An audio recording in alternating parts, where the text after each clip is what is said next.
It's the Improv Session Podcast. It's the Improv Session Podcast. It's the Improv Session Podcast. It's the Improv Session Podcast with Stephen Pearlstein. Hey everyone, welcome to the Improv Obsession Podcast. I'm your host, Stephen Pearlstein, and today on the show we have a very special guest, Jacob Reed. Hi. Hello. How's it going, man? It's going good. Is that Soundtrack Pro? Yeah. Can you believe I use this? Is that a newer version of it? It looks very high tech to me. Does it? Yeah. This is just whatever the version is that comes with Final Cut 7. Interesting. Yeah. Interesting. What do you use? You do podcasts?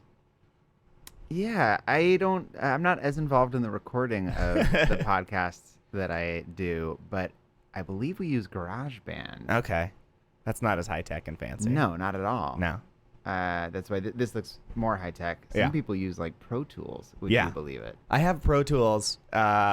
I learned how to use Pro Tools in college. I was a sound went to film and like you could pick a specialty. I went with sound. I've already turned the tables on interviewing you. Yeah. I'm telling you anyway, as if it matters. I'm actually genuinely curious. I was really upset because I learned I think it was Pro Tools 7. I mastered a feature in it. I was like good at it. Yeah. And then I took a little bit of time off and they changed the program and they made it 8 and it's like a lot different all of a sudden. And I was like, it's not equivalent to like 7 to X, but it just hurt my heart and I was like, I'm not a pro anymore.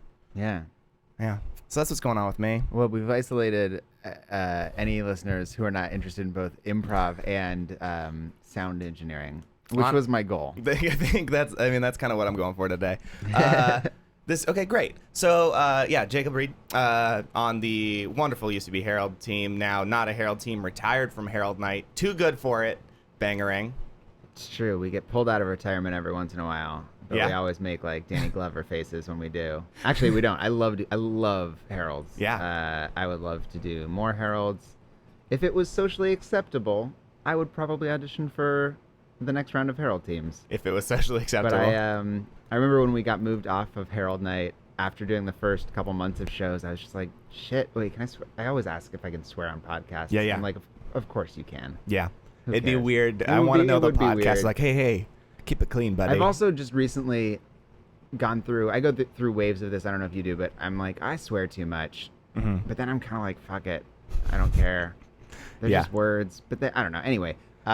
So No, I'm just trying to decide whether or not to latch onto that because I could go into it. But let's talk about good jumping on Herald Night again. So I remember like I was backstage with a couple people. I remember Betsy was one of them because I was like, yeah, it wouldn't be okay if any of us if I wanted to do more Heralds, like it wouldn't be okay to audition for Herald teams again, right?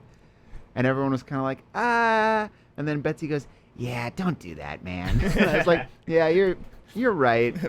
But it's weird because we were working for 3 or 4 years on a very specific form with very specific parameters and a very specific like rubric of success. Yeah. And so then to go away from that where it's like, okay, now do whatever you want. Yeah. It's been kind of, I think we've been doing fun shows, but it's been hard to find our footing a little bit of like, okay, well, what do we want to do and how do we do that? And Why did you have any desire to do it more? That's my question. Heralds? Yeah. Is it just because like you kind of it feels very safe in a way after doing it for 3 to 4 years? Well, I don't know if it's safe, although sure, part of it is that it's not that I only want to do Heralds, but I think that what's fun about doing any specific form, and the Herald is one of my favorite forms, but not my favorite form. But I think that any form that you're working on, you have parameters that you can kind of judge your success by. And so and even within the Herald or within other forms, there are things that you can do. Like we kind of, especially our last year on Herald Night, we were really working on exploring kind of non-scenic group games and group ownership of second beats. And so within those parameters, there's so many different things that you can do, mostly because it's like the main long form improv structure that's done. Yeah. I really wish the movie is my absolute favorite form. And Yeah. I wish that it was done often enough that you could be on multiple movie teams or audition for movie teams. Yeah. or- That was Rough Cut. I remember seeing you do that for a while, right? Yeah. Rough Cut. And then I'm wasn't on a there team another now one? called Wilhelm. Yeah, and that's we, it, Wilhelm. it's just really hard to get a slot at the theater now. It's really competitive, and Yeah. even people who've been doing it a really long time, and maybe especially people who have been doing it a long time who have a lot of other performance opportunities, it's kind of hard to make the case for why they should get more, Right. which Yeah. I understand. Hey, I wish all of you would just go somewhere else. All Sure. you people who've been just killing it, like very funny, taking up stage time, it's the worst. I mean, there's it's coming. I feel like there's a batch of, not that people are leaving UCB. I think UCB is like our home, but there's definitely the group of people that I came up with in classes is absolutely starting to have a level of success that they're not around to do shows anymore, which Yeah. is cool and weird. Yeah. And great for people who are, it's like an old growth forest, like the old trees have to get cast in movies and TV shows so that the new trees have room to grow. Ah, nature.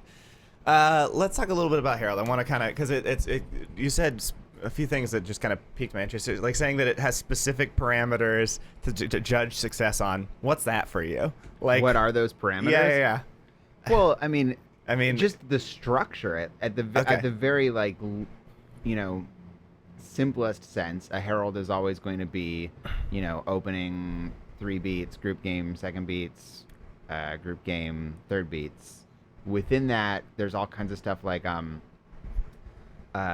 John Velvet and now JV was doing something. They still might be for a while, where they were getting really interested in kind of like macro scenes in their second beats, which I thought it has been super fun to watch on Herald Night. So like there are ways you can riff on that format, but it always comes back to the same rules. It's like I haven't in a long time, but I in like high school and college I used to like study jazz music, and so within any kind of song, there's obviously what key you're in, and then there are sections where it's like, okay, we're doing this set thing for however many measures or however many bars, and then for 16 bars we're just gonna like fuck around in these 3 keys. Yeah.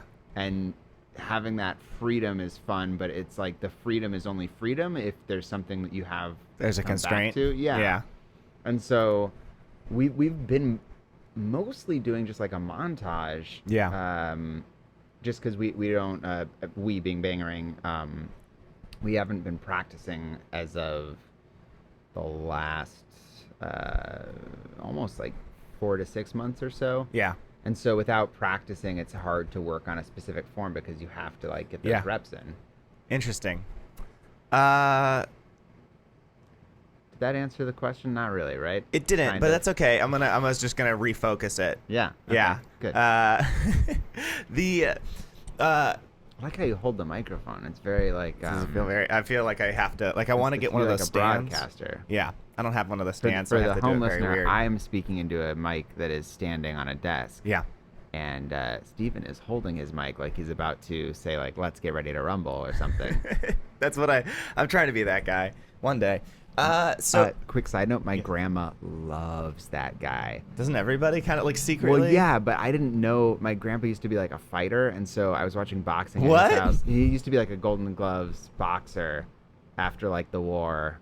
Wait, your grandma or grandpa? Grandpa. Okay, My I was grandpa. sure you said grandma. No, my grandpa. Sorry, I mumble. My grandpa used to be a Golden Gloves boxer, Yeah. and so we were watching like the Pacquiao fight, a couple Pacquiao fights ago, and I guess my grandma has this like crazy crush on the dude who says, "Let's get ready to rumble," because when he came on, my grandpa was all like, "Oh, here he is, Edith!" Like, it's just a crazy thing that I had no idea about. That's great. Grandparents are. I love when there's like. I guess I love it when it seems like they're surprisingly human. Right. You're like, Yeah. oh wow, you've got like, I don't know, crushes or whatever. Like that's insane. You're supposed to just be the old people. Yeah, make me cookies. So then, what when you like you're doing a beat or a group game in a show? What I guess besides saying like, oh, we had a game, which I feel like is like the what else is successful? Yeah, like I don't know. I'm trying to think of things that I'm particularly proud of when I do improv. So I'm just wondering like what that is for you. Well, I think that within a Herald, exploring the opening or exploring the suggestion in like a fun and dynamic way for the audience, but also a way that generates a lot of truthful premises in the opening is a good rubric of success. Like that's kind of the first one. And then when you're in your first beats, especially with a team that has a lot of fun playing together, it's a lot harder than it I don't know than it should be, but it's always something that I felt like we were working on just to find clear, simple games in our first beats. Even when we had been on Herald Night for like 3-4 years, it's always a little easier, but it's never like, oh yeah, we're going to 100% every show find perfectly playable clear beats or clear premises in our first beats. So just to not downplay, not that you were downplaying, but that finding a game on its own is enough of a struggle a lot of the times. Yeah. But then it's like, okay, well, did you find a game that is interesting or new or has like a unique perspective, or is it a game that we've played before? Yeah. And especially once we've been on Herald Night for, a couple of years, we would start to get these scenes where it's like, oh, we've kind of played a version of that before. Yeah. That's not interesting anymore. And then if you are playing it, whatever your game is, are you playing it in the best scenario or best setting or best relationship that you could be playing it in? And if not, you can always like course correct in your second beats. Yeah. But this is the level of improv nerdery that people have when they listen to this show specifically. Like we don't have to explain any of this stuff, right? I mean, you can feel free to elaborate as you feel necessary. I think most people though get it. Cool. Yeah. I want to talk about openings, and I also want to talk about game. Okay. We'll go back to opening because you guys always did great openings. Oh, thanks, and this was like I think that was the thing that you were recognized for. Easy cheesy. But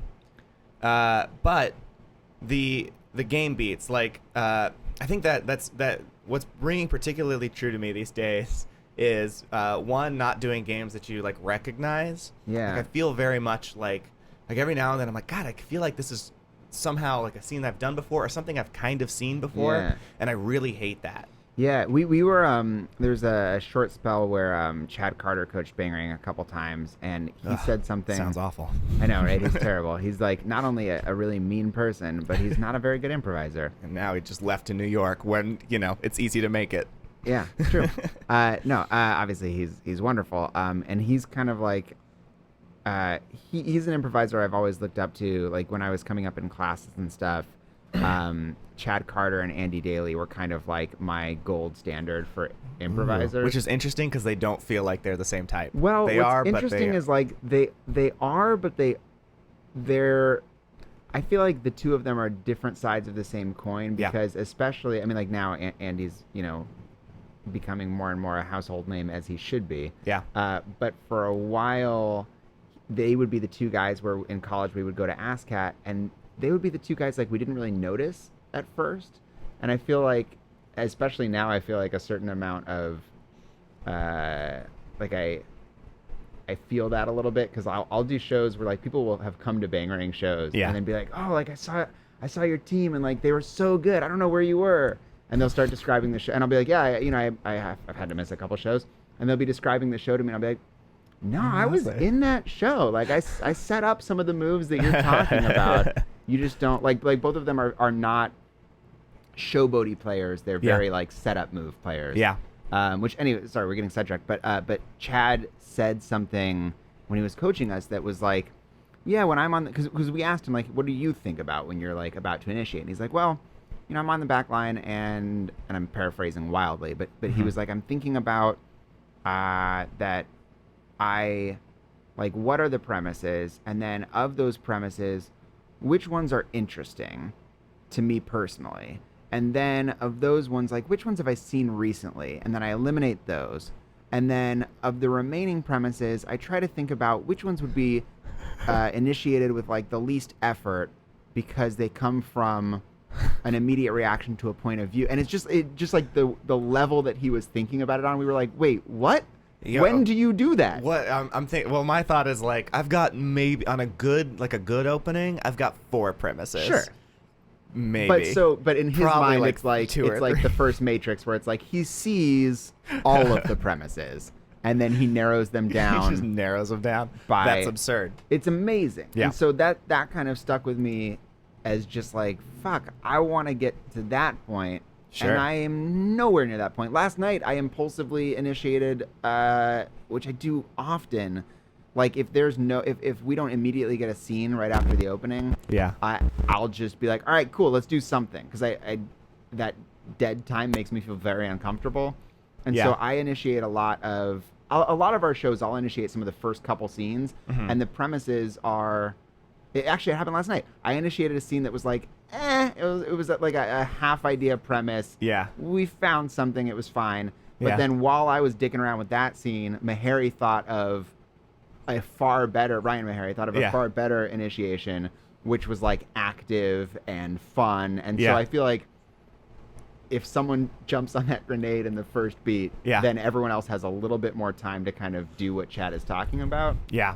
It's I think that's it's weird because I feel like a lot of getting away with doing stuff on stage, especially like starting scenes or whatever, like whenever I coach, I kind of make a big deal about it. It's like, just make it look like you know what you're doing Oh, in the sure. pauses between your scene.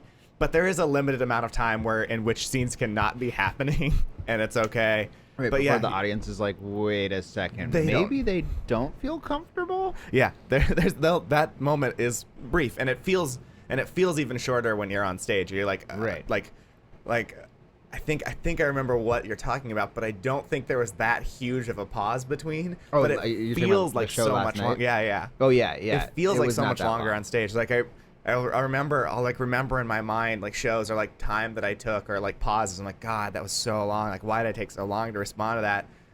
And here's a sad admission: as I listen back to most of my shows, and I was like, oh, that was like a second. Nobody noticed. Do you record the audio from them? Yeah. And listen back? Yeah. You don't need the video as much.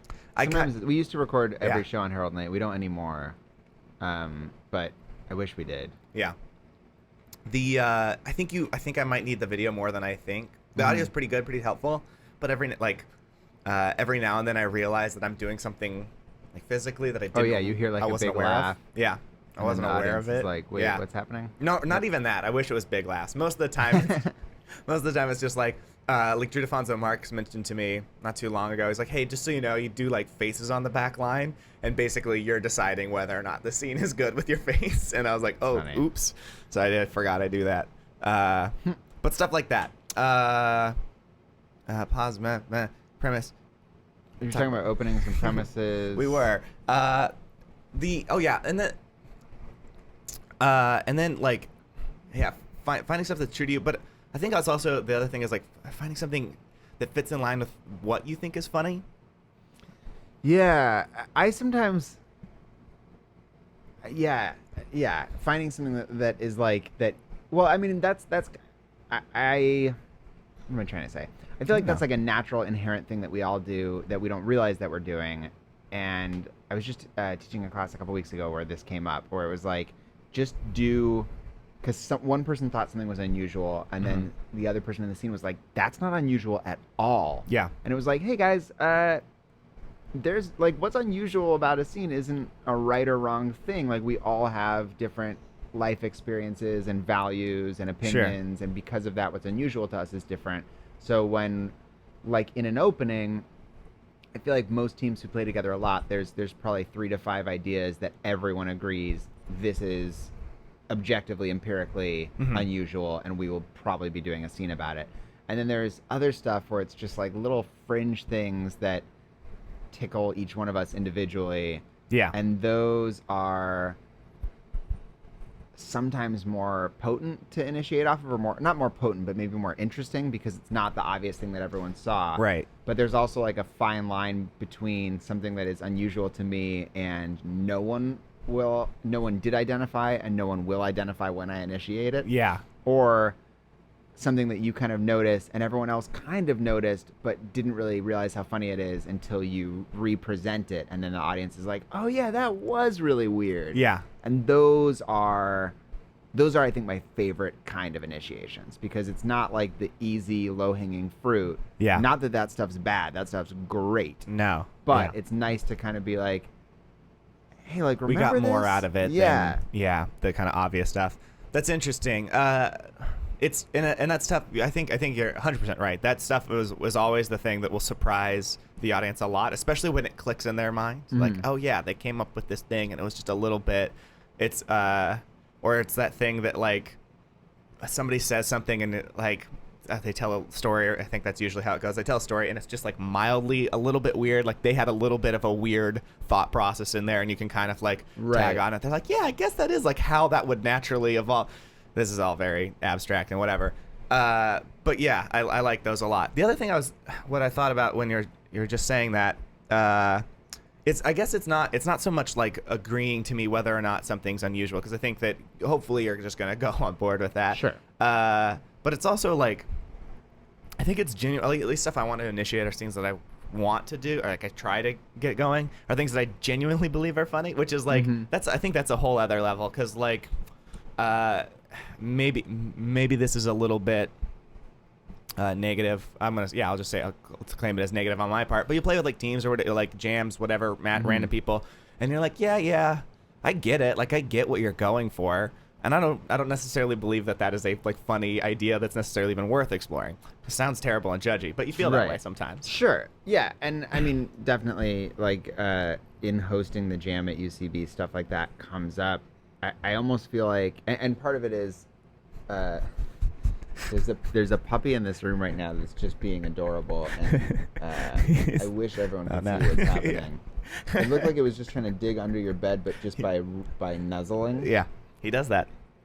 He's a perfect monster. It's amazing. At the jam, sometimes there will be stuff that it's like, wait, why do you even want to play that? And for the most part, like I try to pride myself on being blindly supportive when I host the UCB Jam, and to be honest, it's one of my favorite things that I do at the theater, because partially because kind of like going back to like some of those setup moves that I was saying, like I feel like on Bangarang I'm a setup guy more than I am like a hey, look at how funny I am. Yeah. But I love being the hey, look at how funny I am guy, because all of us do. That's one of the reasons we do this. Yeah. And so in addition to the reward of just blindly supporting a crazy move and then helping it become a good scene in the jam, I feel like I also like the jam because it gives me a chance to be like the superhero, which I don't normally get to do in shows. I get that. But yeah, there are moves that people make sometimes where it's like, I try to support as much as possible, but sometimes people are insistent on playing a specific angle in a way that's like, all right. And I kind of like back out of the scene in a way where like in my head, I'm just like, all right, look, if what you're playing is so important to you that you're going to deny the support that myself and some of the other people on the back line are trying to give you, then enjoy yourself, because you're doing this scene on your own. Yeah. And that I would hate it to have anyone who comes to the jam think that I'm going to do that to them. It happens so rarely. Yeah. And usually when it happens, it's like someone who everyone can tell is difficult to play with. But yeah. That's a good place to put it. Like jams a lot. I feel I haven't done one in a while, but it's you go and you're like, oh, okay. Is this what you kind of do? Okay, interesting. We'll try it. Let's do it. Let's go with it. Well, it's part of that, and it's part of what's fun about the jam as well is that like you don't really get to play with people all that often, at least when you're when where you play is more at house teams and less indie shows and less jams and stuff like that. You don't get to play with people that have raw talent with no focus. Yeah. Which is like the analogy I use that I stole from somebody is like Cyclops on the X-Men before he gets his blinders.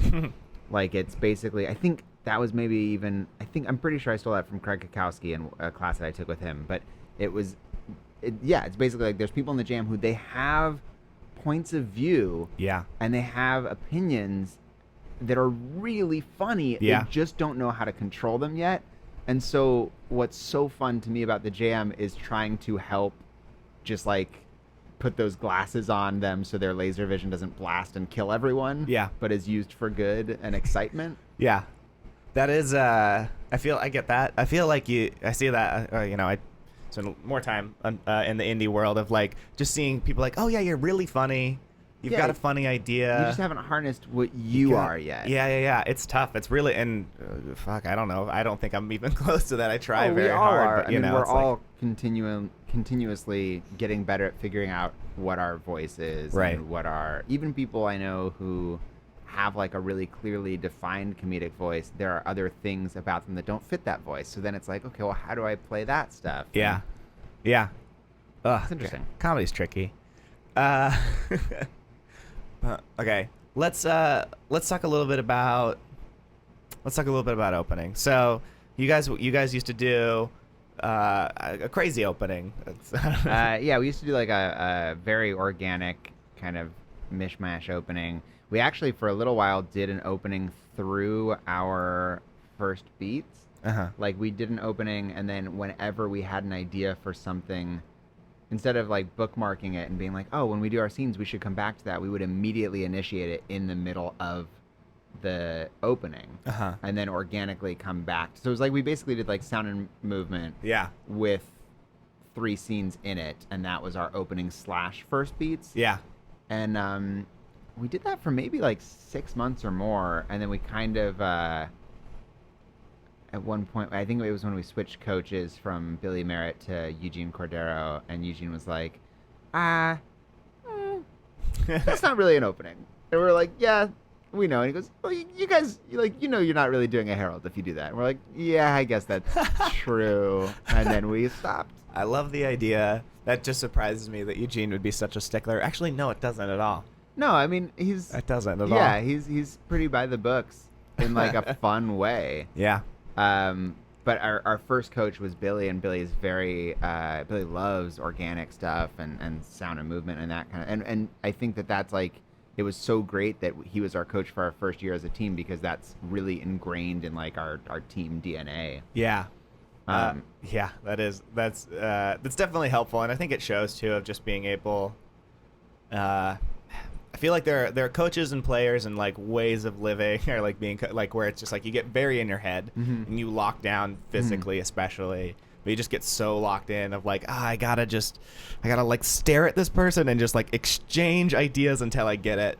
And there's a way of like coaching and getting very focused on that, and you're like, oh well, it's gonna be hard to come out of this terrible show. Our first year of being a Herald team, we had practices sometimes where we would do organics without stopping to give notes or anything. We would do organics for hours, like not for like 10-20 minutes. Like we did like an organic opening for like an hour and a half in the rec room at like Betsy and Tony's old place, and it was just like just living in our imaginations together for like an hour and a half, which was insane to me that we did that, but also it was great. That's awesome. But you did kind of keep, so like I guess between Billy a lot more open, Eugene sounds like he kind of clamped you guys down a little bit, but which we needed like, at that point. Yeah. Hey, that's fair. But then Susie, I feel like was a little bit opening that up again, and like not. It felt like it was very much like there was kind of like this free flowing thing, but it also did kind of have got a little linear. Yeah. And that, I felt like maybe when the Susie era, and she kind of talked about this too, is like it did kind of open up, and again to really do feel like there's pretty much it can go anywhere in a way that's helpful. Susie, Eugene, and Billy are all incredible coaches, and we were very lucky to have all 3 of them. And then we worked with Joel Spence for a little bit recently before we stopped practicing, and he was also great. But Susie we worked with for the longest, and she's kind of like, Billy is very, all 3 of them are very like just fun, like find the fun, how can we exploit the fun, which is why it was so wonderful to have them as coaches. Susie in a way is kind of like a midpoint between like Billy and Eugene as far as like buy the books and like throw out the book. Yeah. Like I feel like Billy is like the kind of teacher and coach that prides himself on like, go buy the book, bring it to class, and then on the first day we're gonna Dead Poet Society that shit and rip it up because there is no book. Like that's just who he is, and it's great. So with Susie, we kind of were working on our opening became still an organic. We always kind of did an organic opening. And then in a weird way, we all got a little like bitchy when other teams started doing organic openings, because for a while it was like people didn't do it. Yeah. And then we started doing it on Herald Night, and people liked it, and we had a great time doing it. And then like as a result of that, a lot of people started doing organics again, and some people that some of us coached even like would call it like the Bangarang opening. Yeah. Or people would ask me after shows like, hey, like, will you explain what your opening is? Like, what are the steps? And it's like, well, there's no steps. We just know it's basically any opening that any of us knew. Yeah. And then kind of in a way like non-scenic group games within an opening, and then just whatever's unusual we follow, and after we hit it a couple of times we move on because we're not getting any more information out of it. Yeah. But it was, I mean, and that just makes me think again, like going back to a time where we were practicing and like really putting in the hours to be like, how can we develop what we're doing to get the most out of it? And I think that's something that what I'm going through right now, at least in my improv performance life, is missing that, but also recognizing that like that time maybe is over. Yeah. Which is bittersweet, I guess. That's interesting. I've always thought about that for a long time. Like actually, since very early on in doing the podcast, or even just like realizing, being in UCB or like going to shows and stuff. It's like, oh, there's Herald Night, and then there's like going off of Herald Night, or just and that can be a wonderful and terrible, or wonderfully terrible experience either way. Like there's a lot of ways to fall off of it. You can just be like not at the theater anymore, not performing anymore. You can go like kind of like I get to show up every now and again and do a show. You can get a regular show, go to a weekend team, but all of them are like these very varying levels that are all weird. Well, I am kind of a strong believer that Herald teams should be overturned more. Yeah. Both because then it would give more people an opportunity to be on Herald Night and to work with different people, and also because I think that the way I don't think this is like an official thing or an on-purpose thing, but just the way people treat Herald Night is like it is the end-all be-all. Like that is your goal. Mm-hmm. Like when you're doing classes, when you're auditioning, like you want to be on a Herald team, and people don't, and that's great, and that should be a goal. That's a great goal, but it shouldn't be the only goal. And sometimes when it becomes the only goal, people have a really hard time with not getting on Herald teams when they audition. Yeah. Or with like once they are on a Herald team, then what? Like you're only going to be on a Herald team for a certain amount of time, and then you will get broken up. And I think if they broke up teams like, I don't know, every 2 years or so, then it would be expected that you're only going to last for 2 years. There's at a limit, most, and you wouldn't feel betrayed when you didn't.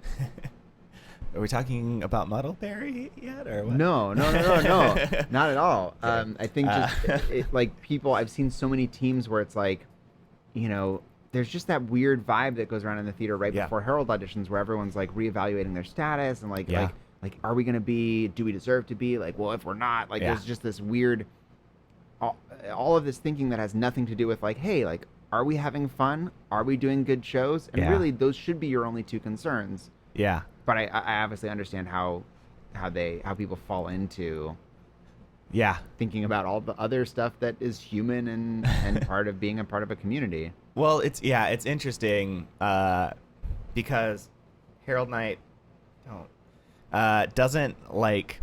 It's an awesome show. It's a great goal to have, but it also clearly doesn't have room necessarily for everybody who's very, very good. Oh yeah, there's people who were ready for Herald teams a long time before they ever get on teams. And it's just, I've never been in that room, but I imagine that it has a lot to do with just like, okay, well, who fits with each other, and if not, maybe they'll be on a team next year. And if it were me making that decision, I would probably also take into account who's going to stick around and keep trying even if they don't get on a team. And that wouldn't be a reason. I wouldn't ever put someone on a team because I think they would give up otherwise. Yeah. But I think that would at least make the fact that you only get to put a certain number of people onto a team a little less awful. Yeah. Because then at least you believe that these other people are going to keep auditioning and do other shows. And Yeah. Because best case scenario, you're on, like Bangarang had really the best case scenario. Yeah. We were on Herald Night for a long time, almost 4 years. Then we were given our own night, and I didn't really put together when that happened to us we're only the third team in UCB LA history. So if you think about like the theater opened in 2005, it's been almost 10 years, and Sentimental Lady, Last Day, and us are the only. So if you're getting on a Herald team, that shouldn't be your goal because and it wasn't really ever our goal. Yeah. Although there were for sure times that we thought about how cool it would be, but like you have to assume that 99 or whatever percentage of Herald teams get broken up. So you have to have a plan, I guess. I think it's interesting because I feel like everybody at every level wants more. I feel like that's how it goes, and it was interesting hearing maybe it was this last round or maybe the round before, people who are great, retired from Herald Night, whatever, that type of thing. Not and I was like, I need another space at the show. I want a regular slot. I want my own team. I want to get like a And you're like, yeah. I guess the tragedy of it is like, I guess being incredibly considered very competent or incredibly competent teaching whatever, and still like looking for an outlet at which to do it. Yeah, like that's hard. I think if you get complacent, or if you ever feel like, I'm exactly where I want to be, like that's when you stop learning and growing. Oh, I can't wait till I get to that spot where I'm exactly where I want to be. I would love to be in that spot. I would love to be in that spot and have no idea that I'm wrong, but just be really happy. Yeah. I also sounds great. A couple weeks ago, a friend of mine was over for dinner, and I probably shouldn't use the specifics, but he was just recently in a movie with like a very well-known, respected director. Sure. And they were talking about like while they were shooting, another movie came out by like another well-respected director, and like the level of directors I'm talking about is like, like Coppola, Spielberg, Scorsese, like that level of a director, and so it's like one of those types of guys, and another one of those types of guys had a movie come out. And the reaction to it was like, fuck, I wish I could, like, he's doing what I want to be doing. Like, like his movies are great. Yeah. Like, everyone loves them. And it's like, just thinking of, like, hearing, and there's more to the story, but hearing that someone at that level is still looking at their friends and colleagues and just being like, fuck. Why can't I get it? Right. So, like, that was a nice reminder that, like, oh, cool. So if you're creative and ambitious, you'll never be happy with anything. Great. 100%. You should be happy with something. Yeah, like I'll figure out how to be happy one day. Same. Yeah. Herald Night. Let's talk a little bit about you starting up doing improv and stuff. Where did you get started? The first time I ever did improv was in 7th or 8th grade. Oh wow. And it was in drama class at a public high school in San Diego, and a teacher named Chris. Wait, no, I'm just mixing up teachers' names. Holy shit, I don't remember the name of that teacher. This person changed your life. I know, she really did, and now I'm mixing her up with a teacher that I really, really disliked. But I had this great teacher who let us do improv. And we had seen stuff on like Whose Line Is It Anyway, and like that was kind of all we knew. And so I got out some book, I don't even remember what it was now, but it was like just like short form improv games. And so I started doing that. And then my freshman year of high school, a friend of mine that was in that drama class with me, we were both like, I thought my mom was picking me up from school, and she forgot, and so I was like at school for a couple hours, just like had nothing to do. Yeah. And my friend Zach was like, "Hey, they're doing improv auditions. We should do it." And I was like, "All right, cool." And so I did it, and I got on the team, and it was mostly like juniors and seniors, and then like I was the only freshman who was on it, and I idolized them, and they were so funny, and the team broke up like toward the end of that year. Yeah. And then I spent most Why'd of they break up? Well, it was like I'm hoping it's some terrible drama. I mean, I think it was just like all interpersonal shit, and it's like, they're high school kids. Like they didn't know. I remember like one practice where one dude was like one of the guys who kind of ran it was just like up in the light booth, like huffing a Marks a lot the whole time.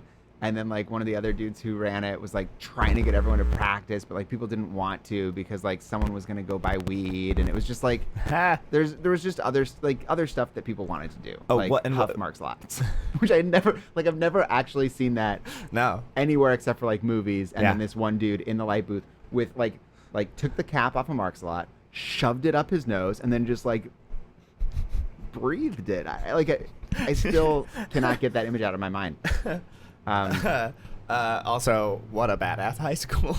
It wasn't though. It was. I mean, I don't know. Anyway, so then Wait, I gotta find out real quick. Did you guys have an improv team name?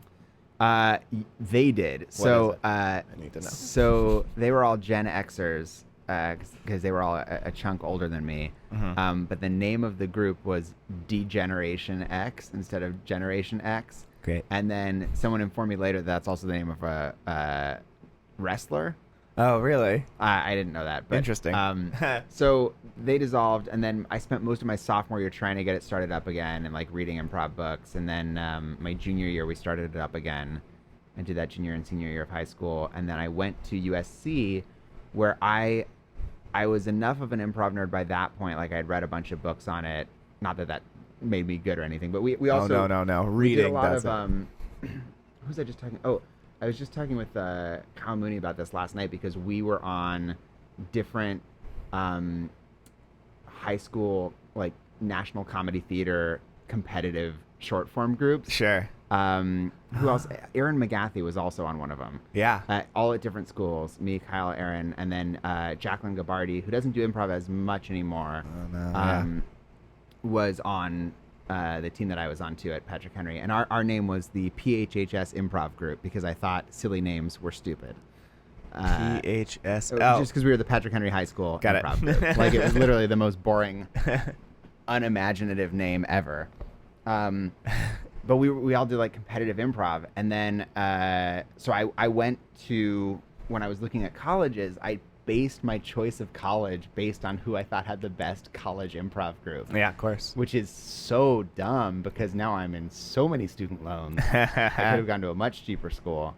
And then I didn't even get on the group that I saw perform, which was this group Cometus Interruptus, where a lot of really, really talented people were on both of the groups at USC. There's more adorable puppy stuff happening. Yeah, well, it's going to get a lot less adorable. It's going to get rapey in a second. Yeah. Wow, that's twice his size. Yeah. They don't need to know. Yeah. So I auditioned for the other group, which is called Second Nature, and it was pretty new. I was like I was part of the first round of auditions that they had, and now they're a pretty, larger, well-respected group on campus. And we did short form as well until a couple of us read an interview with Andy Daly in like 2005. I don't even know where it was, but he started talking about the Herald, and we're like, we have to learn this. Like whatever it is, we have to learn it. Yeah. And so it was before UCB opened out here, and so we just were like reading up on like what the Herald was. I read the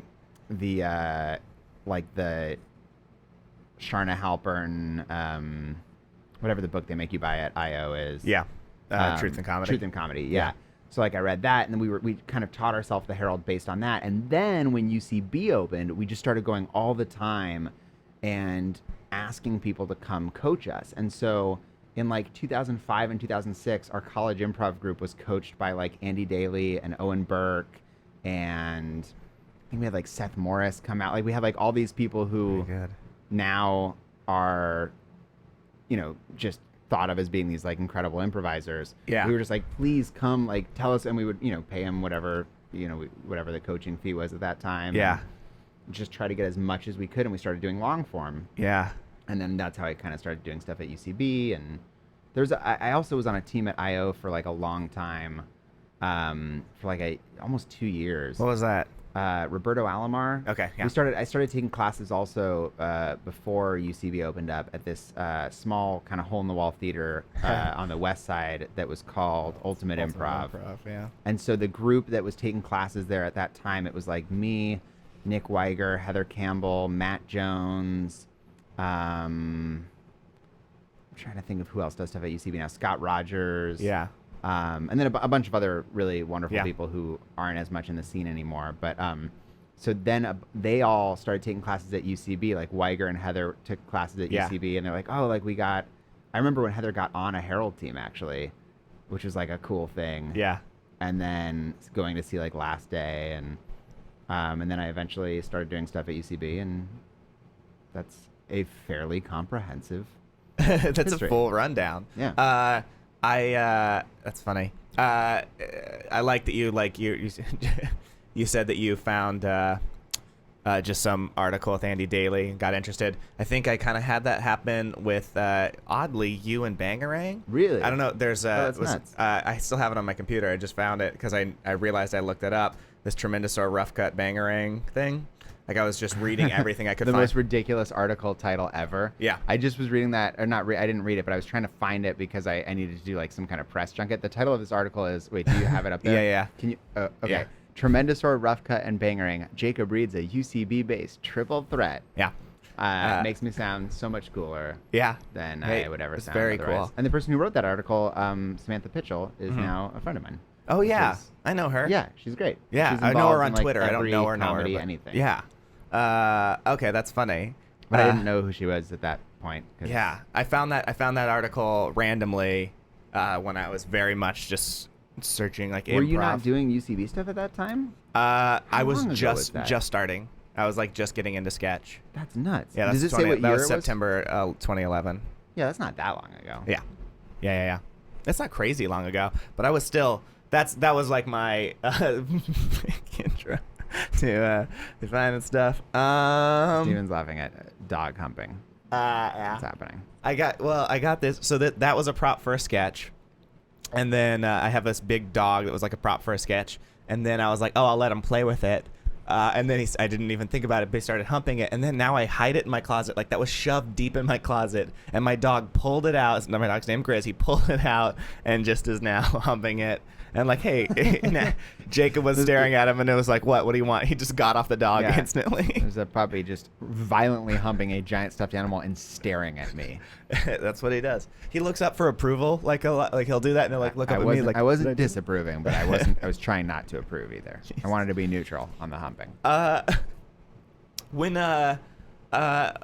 So I think that's the last thing I want to touch, and this obviously would probably take the longest, but something you know about is transitioning improv and sketch into something that's more than improv and sketch at a theater. How do you mean? Like you guys had like didn't Tremendosaur have like a show or something? I vaguely remember that. We had a couple never runs saw of it. a couple different sketch shows. Didn't you? Wasn't there like a thing on Playboy TV or something like that? I remember that. Hearing that about was that. Or did we not a talk about that? Tremendosaur show. Okay.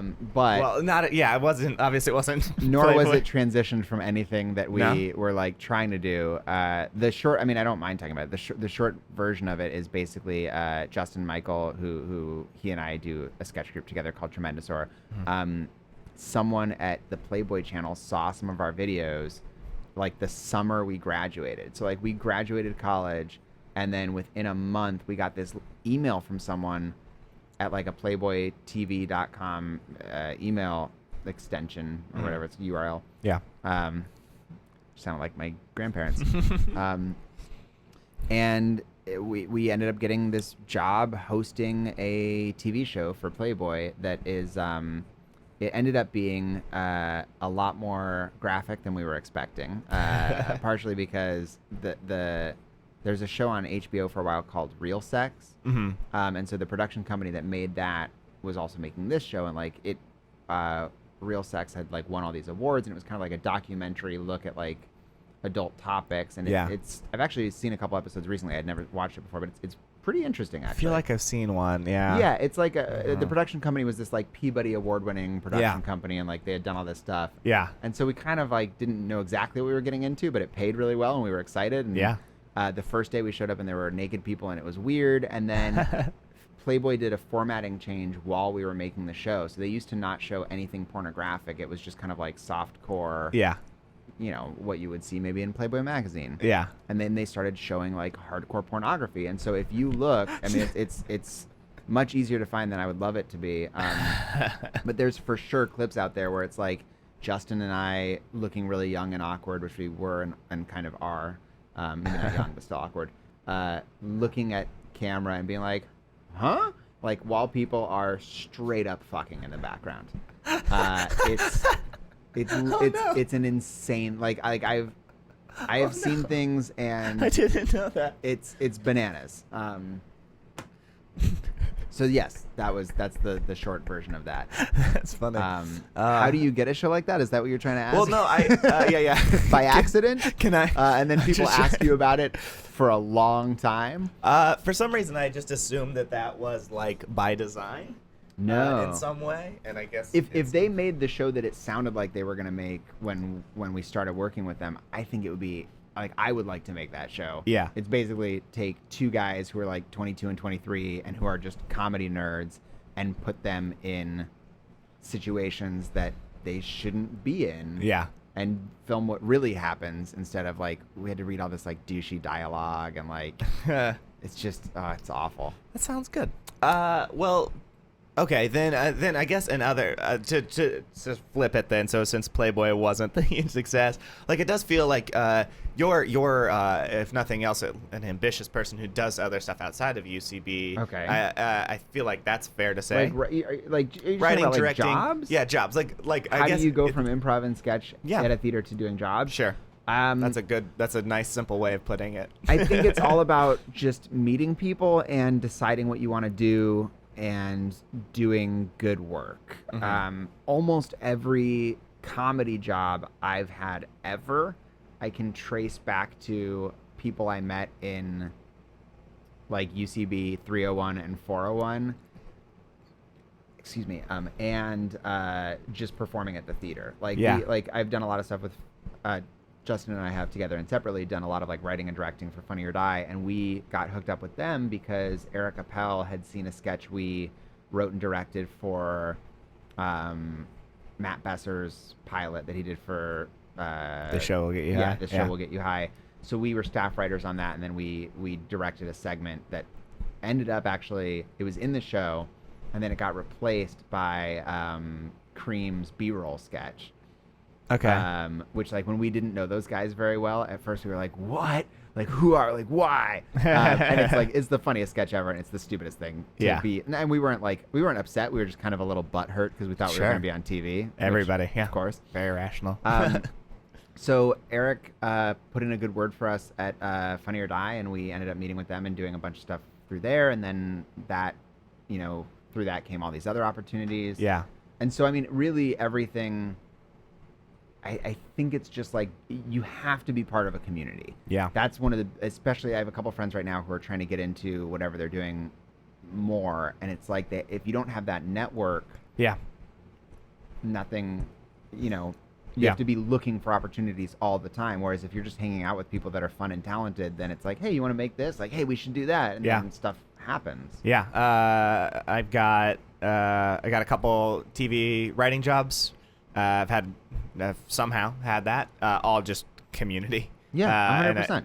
And the same goes for, like, I do television editing and producing and stuff, a bunch of that again, all just from, like, randomly knowing people in the community. Like, I was doing my stuff before, trying, whatever, but it is like that thing of like, oh, do I know a person who does that, who's around, who's the like flip side, which I feel like I've learned over the last couple of years. That This is what I want.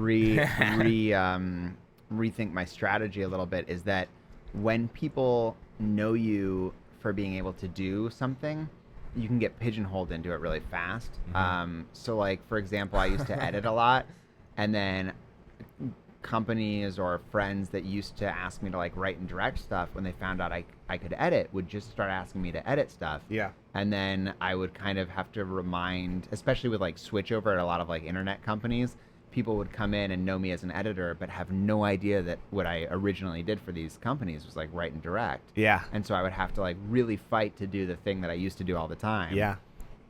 And so I think that's like my biggest advice to people who are looking to get into doing comedy professionally is like, do whatever you have to do to make money. Like, I get it. Like, I still take on editing jobs every once in a while if the money's right, because if you can edit, you can make a lot of money.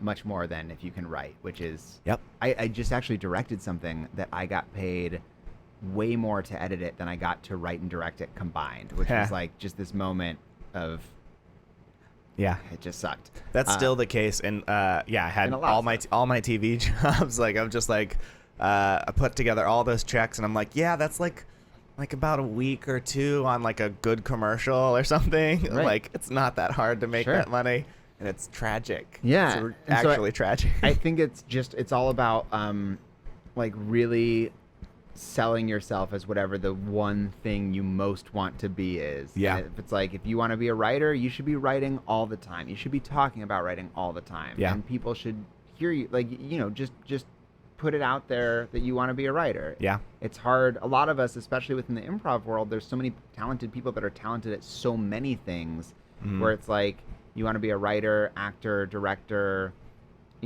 improviser. Like there are so many things, not that anyone ever gets paid to improvise, but Tell that to Heather Ann Campbell.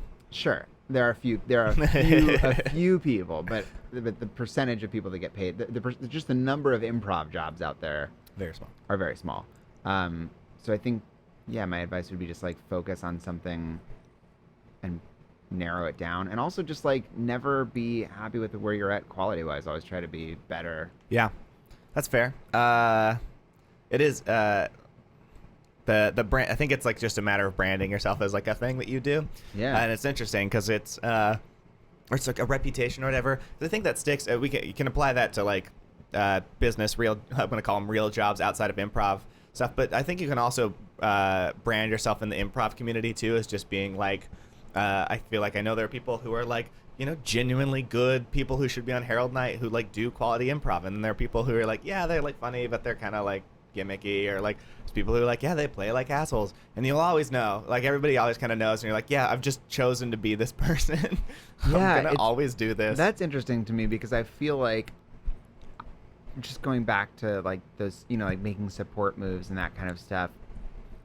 I'm so lucky to be on a team that is full of, everyone on Bangarang is so talented, and even despite how long we've been on team and how much success a lot of the team is having recently, we still have all 8 of us at most of our shows, which is awesome, and it's just a testament to how much of a family we are and how great everyone is about making it a priority. But I also am lucky that anyone on Bangarang is so versatile that if I ever decide like, hey, you know what, I'm gonna fucking showboat this show and just like steamroll, and like I'm gonna get some laughs tonight, for me, not for setup moves. Everyone, like, there's no one on the team who can't play as good of a straight man as they can. Yeah. Like, the more showboaty person. But we do fall into these, like, that being said, we do fall into these habits where there are some of us on the team that are more setup moves. There are some of us on the team that are more like, okay, I'm going to play a weird character. Yeah. Like, it's, I can't think of, well, that's not true. I can think of plenty of times where Ryan Meharry has played a straight man in a scene. He's great at it, but he loves being... loves being a weirdo. He loves being a weirdo. Yeah. And he's a great weirdo. Yeah. And not to single him out. That's how like the whole team is. We have roles that we fall into, and you're right. There's somewhat of a typecasting. Yeah. Within that, we're like, we'll set up Betsy for physical stuff all the time because she's so funny when she does physical stuff. Yeah. But she's capable of doing so much more than that. Yeah. It's a talented little team you got there. Yeah, I don't know what my point was with that. I don't know either. I guess it's okay. Yeah. Hey, man, you want to brag about your team? You really, do it. I feel like I only started bragging about them to buffer the fact that I felt like I was going to say something that maybe could be insulting to them, but then I don't know I don't know that I did. I like that. All right. Then let's see. I'm trying to think if there's anything else I haven't covered, or anything you want to cover. Any last topics before I wrap this thing up? I'm trying to think of. No, I think it's like a really exciting time to be doing improv right now. It's more than ever. I think improv is being recognized as like a valid art form and a valid kind of talent development pool. Yeah. And especially at UCB, more than ever, like every show I feel like is like so-and-so is a writer, so-and-so is a director, so-and-so is an actor. Like it's like everyone I know and that we know is getting all these great breaks. And the improv, like the indie improv community also is like 3-4 years ago, there were a couple shows you could do. Now you Yeah. can't like not do a show. Like every night there's Yeah. like it's like there's too many indie shows. There's too many indie shows. But it's a good time to be doing it. Yeah. Everyone, I always think that the UCB's philosophy, and I've kind of made it my philosophy as well, is that like the cream will rise to the top if everyone is supportive and everyone is given an opportunity. Yeah. And I think that that's what's happening right now, and it's cool. I dig it. Yeah. Cool, man. All right, Jacob, last bit. Pearls of wisdom, note, advice, feedback you ever got, preferably improv related. Is it Pearls of Wisdom, like PERLS? Mhm. Is that like a branded thing that you've done? It is. It's I like that. copywritten. It's all Wisdom about that I've branding. gotten. I It's mean, all about definitely branding. like just that thing I was talking about that Chad said earlier. In college, when we got coached by Owen a couple times, one thing that he said when we were talking about like, well, someone asked like, well, isn't there a rule that you're not supposed to something? And he's like, no, there's only one rule in improv. Any other rule is bullshit. He was like, there's only one rule, and that one rule is serve the scene. Whatever Yeah. the scene needs, give the scene what it needs. And that always kind of stuck with me. I like It's that. Yeah. And then another thing I was just recently thinking about a couple nights ago. One time before a show we did at I.O., Heather Campbell said to me something about just about bringing it, because it was one of those nights where I.O. is consistently running very, very, very behind, and we were going to start our show like an hour later than it was supposed to start, and we were all Ugh. exhausted. Yeah. And she just kind of said, I don't even remember exactly what it was, but she was just like, hey, people are here to see us perform, and we need to bring our A game. Yeah. And that always kind of stuck with me as I don't think I am the kind of performer that 100% of the time shows up and fucking performs. Yeah. And I would like to be, Sure. because the people who are like that, I really admire and are really fun to watch. Yeah. It's a show. I think honestly, that's a great point. People came to see you guys, even if Yeah. it's just a couple people or Sure. whatever. It's yeah. They might as waited well. outside in a line. They did it. Especially in the summer when it's super hot. Yeah.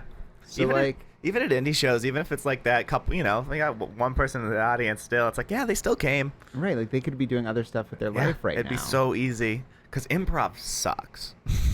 I mean, there's I a lot. love There's a improv. lot of improv that isn't as good as it could be because it has to be before it can. People have to do the shows that are not as good so that they can learn how to do the shows that are better. Yeah. Which actually reminds me of another thing that Chad said in a class. I'm a big Chad Carter fan, if you can't tell. He in a 501 years ago, he said something about hey, none of you guys are less funny than me. You guys are all as funny as I am, or some of you are funnier than I am. It's just that I've been doing this long enough that my batting average is very consistent. Yeah. And yours is not yet, because you haven't been doing it long enough to have earned a consistent batting average. And I had never thought about it that way, and it's true. Yeah.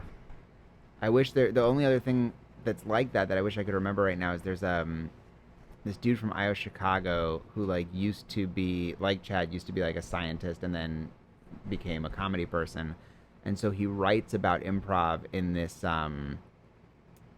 way that's it's just analytical and mathematical, and it really appeals to me because that's kind of how I approach improv. And I Can't remember his name. I can't plug the blog. I used to go to it all the time.